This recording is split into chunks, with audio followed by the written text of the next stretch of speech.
Good evening and welcome to I'm Listening Live. I'm Listening is part of a 24/7, 365 initiative to destigmatize talking about mental health. Again, I want everyone to be asking those around them, how is your mental health, versus just saying, how are you doing? Because that lets us know that we want to really get honest and vulnerable about what we're working through, what we're struggling with. And it lets people know that you are a safe resource for them and gets people familiar talking about their mental health. Now, I want to start the show by discussing sex and dating during COVID. I know we've been in this for a long time. Believe me, I'm eager to get out of this.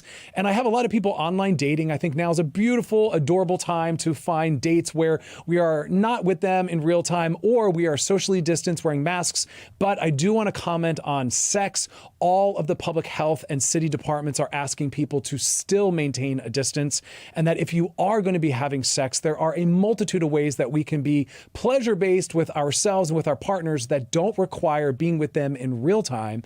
But if you are going to have sex with someone in real time, please be talking about whether or not they have symptoms, who they've been around, and try to take whatever precautions you can to distance the two of you. Now, I wanted to discuss something, that's coming out of our current moment. I love these new terms. This one is called doom scrolling. Yep, that's right. That's the anxiety and depression that comes from spending too much time on social media, but also watching the news. A lot of us feel powerless right now, and what we want to do when we feel powerless is try to find ways of being in control. And for many of us, that means trying to trace and track what's going on with COVID news and all the different updates. But what that does is it spikes our anxiety, makes us often feel worse, and we carry some of that dysregulation into the rest of our day. And so take a break from that doom scrolling, put your phone down, turn off the news, keep up to date on what's going on, maybe once throughout the day, but focus more on things that make you laugh, things that distract you, and also things that provide joy, because that is the key to mental health. We don't have to stay up to date with everything that's going on, but we do want to center our time with rest, leisure, pleasure, and most importantly, joy.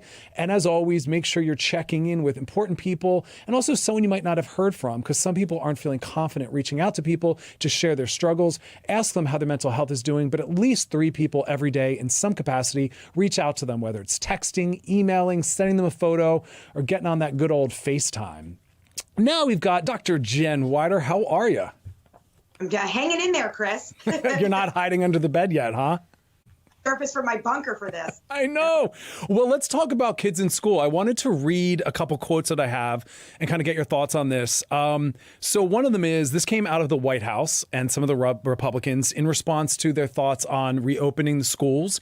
And they said that it's in the children's best interest because they're citing the risk, if they don't go back to school, around the children's emotional well-being, their social development, their nutritional health, and their academic achievements. When I read that list, my thought was that can all happen at home, and what I thought was in a far safer environment. Please weigh in on that. This is a little bit of a tricky situation, which for some kids may pose some challenges, Chris. One of the things that we have to think about, and I definitely am along the lines with what you believe. Let me state that to start with. But one thing that we have to remember is that there are a multitude of students that receive their nutritional balance and their food directly from the schools. And those are high-risk kids, maybe in impoverished areas across this country, that we really need to think about as we're moving forward to try to put these plans in place to get children back to school. Having said that, there is an argument to be made about the mental health and the unintended consequences that this pandemic and shutdown has been causing, especially among our children, right? So if you're looking at the numbers of depression and anxiety and stress-related illnesses that we see not only among our grade school kids and our high schoolers and young adults, but also among the adult population, those are issues, as you mentioned, that should be addressed, whether or not they're participating in person in a classroom or whether they're going online. And let's start with your first point, because I agree with that. I was looking at some of the videos of some of the schools preparing. And my thought was what you said about some of the classism or racism, in that they were putting up plastic dividers. They were moving the desks around. They had cleaning products. And my thought was, not every school is going to be able to afford those precautions, but yet those are the videos that they were showing on the news. And this is the frustrating part of this, because I think we've seen such a lack of universal and federal guidelines in place within this nation to bring us back into our schools, right? So you would think, an average person would think, that the federal Department of Education or even the state departments of education have had an inordinate amount of time really to think of this plan. Many schools have been out since March or April. So There are lots of different permutations of what could potentially be. If you're looking at schools in California where their numbers are a bit higher than they are on the East Coast, these are things that we need to take into consideration. In addition, if a school is rural or suburban or urban, there are different types of constraints and challenges to face. But those are issues that we should have federal guidance for. There should be money for all schools to get back, with some sort of protocol about how to get our students back into the school safely and how to protect our teachers as well. And that's just lacking. And also, let's talk about this for a second, just the numbers and the data that we're supposed to be using to make assessments and analyze, that is now not going to be going through the CDC. That will be going directly to the White House. So what impact do you have that seeing? What impact do you think that will have on us? Well, that's a major issue. And I saw in the news that they reversed that. I may be off, Chris, that they reversed it again. But cutting the CDC off at the knees is not the wise thing to do right now in the middle of a pandemic. Putting a sense of ambiguity and confusion into the American public about our main public health organization, national organization, is just moronic in my standpoint. From my standpoint, in addition to the fact that Dr. Fauci has been undermined on a daily basis by many representatives in the White House, including the president. So this kind of stuff is the stuff that is leading to our issues in this country. Other countries look at us and just can't believe that we are so politicized and polarized by even wearing a mask has become a political situation for us in this country, whereas it really is a measure of public health for everybody, no matter what party. And the challenges that we're facing as this nation, Chris, which is a bummer as far as I'm concerned, because getting our schools back up and running is incredibly challenging. Let's look at a, I guess this isn't a stat. This is a kind of a soundbite. And in the debate about opening schools, it was pointed out that children under 10 are less likely to transmit COVID, whereas youth ages 10 to 19 would spread at about the same rate as adults. Now, they're not talking about having different protocol for high school versus grade schools. So what are we to make of this information? So, if you look at some of the towns in the different states, and again, it's very difficult for us to know universally what these plans are, right? So in my town, there are different protocols that they're using. There are 3 separate plans. One is to go online completely. One is to bring everybody back at full capacity. And one is sort of a hybrid model. With the information that you just cited about children under the age of 10, which we went into a false sense of security in this country initially when the data came in from China, right, where we heard younger kids are not affected at all. And then we see these rogue cases of fully systemic disease, like the Kawasaki disease in younger children. There was just a very highly publicized case of a young African-American girl, 9 years old, who recently died with no underlying medical conditions. So there are children that are affected by this, where the mass majority are not. They're not going to be in that age range. We do see less disease among this demographic. However, these kids can be asymptomatic more than children above the age of 10, and they could potentially be conduits for this disease and pass it along to their parents. So will we see different school districts that only permit the elementary schools to go back? Chris, I think we are going to see some of those models across certain towns in this country in different states, where the elementary school kids will go back, the middle school kids will be a question mark, and the high schoolers will remain online. But again, every city and every state is going to have a different response to this because we're lacking those universal guidelines. So one town 3 miles over from a different town may look a lot different than their neighbors. And yet those are arbitrary defining lines, right, where people cross over quite frequently. Also, in addition, we're looking at the studies are pouring in, right? We see data that's coming in. We're just collating that data from the United States, where we had different risk factors from vaping to obesity compared to Chinese youth and, kids and young adults in China. And our numbers are going to look different. So as we're polling all of this data, these are preliminary reports that we're acting on. There's so much data to collate in terms of looking at patterns and generalizations as we move months into this disease and even years. We're still going to be learning stuff about it. So I think this is a big challenge for our educators, and it pains me that the teachers are bearing the brunt of the anxiety and the anger of the American public, whereas I really think, people in charge, especially in the state education level, really needs to be, go between the anger that they're receiving, because it's not really up to the teachers to safeguard everybody's health. It's it's really up to people in the public health realm and people that are at a state level, in my opinion. Yeah, teachers are doing the best they can. And then before we let you go, just weigh in quickly on the update around a possible vaccine. I've been trying to track that specifically, and I was hearing that, the end of the year, we might, beginning of the year, get an approval maybe at best. Right. So what we're seeing this lightning speed sort of act that went through the FDA to try to decrease the amount of time for an FDA approval of a vaccine. We are seeing a huge global effort. I've mentioned this before on the show. There's a global effort to try to find a vaccine and to try to make the vaccine efficacious. And of course, we would want the pros to completely outweigh the cons and make sure it's a safe vaccine for everybody. And of course, this is another politicized issue in this country. In fact, Chris, there was a WebMD poll today, and it said only 40% of people would even consider getting it at the end of 2020. So in order to achieve herd immunity in this country, unless you mandate this vaccine, which is highly unlikely, we won't achieve that herd immunity of 70% to safeguard everybody's health in this country. But having said that, there was a stage 3 of several different vaccines right now going into phase 3 of clinical trials.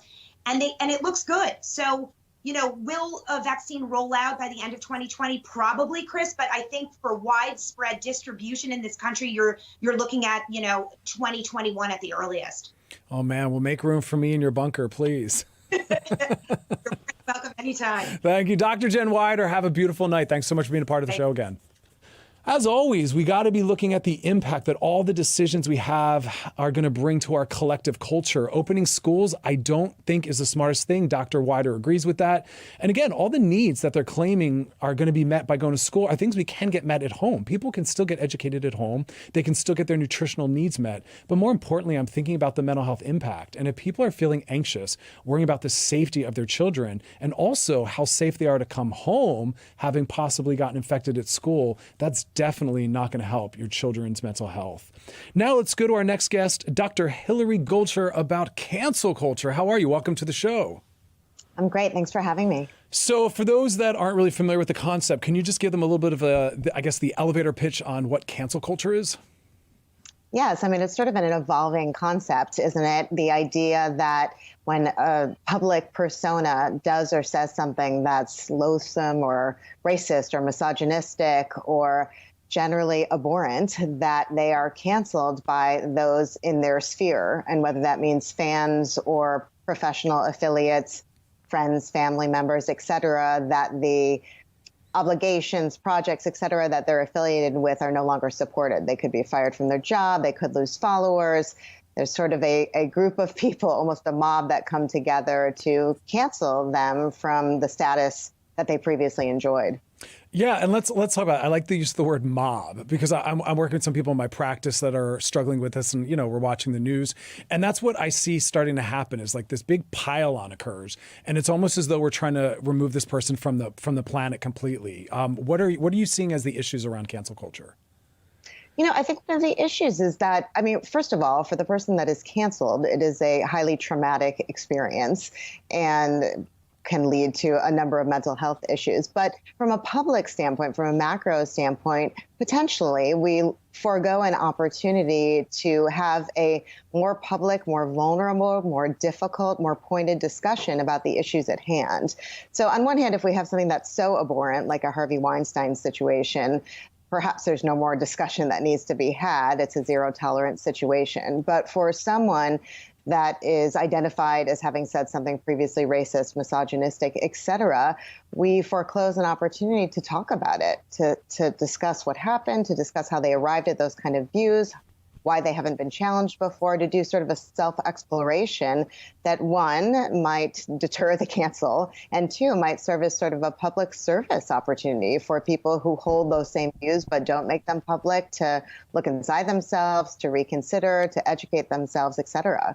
Yeah, and you hit a lot of really important points because I think in the beginning, my experience was cancel culture. Well, prior to cancel culture, I liked the idea that social media and technology gave people access to companies and celebrities to kind of share their struggles and concerns, and people could self-correct. But as you kind of said earlier, it's evolved into this larger, almost mob mentality, and it's not safe, like you said, for people to learn or to grow. So I guess my next question is twofold. One, what is the better perspective for us to have around such a situation? Because again, we don't want to stop the growth and the education that can happen, but we don't also want to take people down and create mental health issues.